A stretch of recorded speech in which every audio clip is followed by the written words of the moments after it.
నమస్తే అన్న అందరికీ నమస్కారం.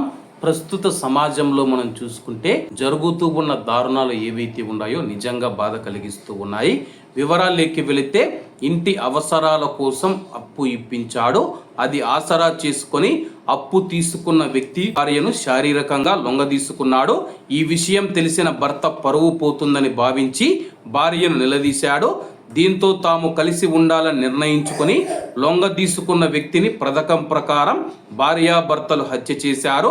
నల్లబెల్లి మండలం మూడు చెక్కలపల్లిలో ఈ నెల 12వ తేదీన జరిగిన హత్య కేసును పోలీసులు ఛేదించారు. బుధవారం నర్సంపేటలోని దొగ్గొండి సిఐ కార్యాలయంలో నిర్వహించిన విలేకరుల సమావేశంలో సిఐ సాయిరమణ గారు మాట్లాడుతూ వివరాలు వెల్లడించారు. 5 ఏళ్ల క్రితం మూడు చెక్కలపల్లి గ్రామానికి చెందిన బానోతు జంపయ్య 23 గుంటల వ్యవసాయ భూమిని కొనుగోలు చేశాడు. ఇంటి నిర్మాణ పనులు చేపట్టారు.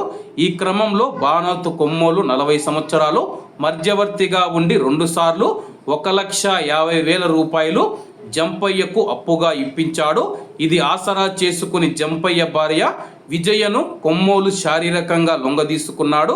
ఈ విషయం తెలుసుకున్న జంపయ్య పెద్ద మనుషులను ఆశ్రయించగా కొమ్మోలుకు 70,000 జరిమానా విధించారు. ఈ క్రమంలో కొమ్మోలు వ్యవహార శైలితో తన పరువు పోయిందని భావించిన జంపయ్య కొమ్మోలును చంపాలని అనుకున్నాడు.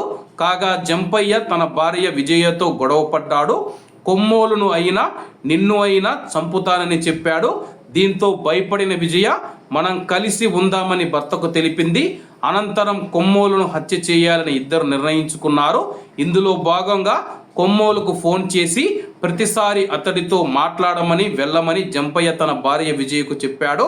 దీంతో విజయ పూర్తిగా కొమ్మోలును నమ్మించింది. ఈ క్రమంలో పథకం ప్రకారం ఈ నెల 12వ తేదీన విజయ కొమ్మోలుకు ఫోన్ చేసి మాట్లాడి మొక్కజొన్న చేను వద్దకు రావాలని కోరింది. అనంతరం దంపతులు పథకం ప్రకారం కత్తులు తీసుకొని మొక్కజొన్న చేనులో మనం చూసుకుంటే కొమ్మోలులైతే హత్య చేయడం జరిగింది.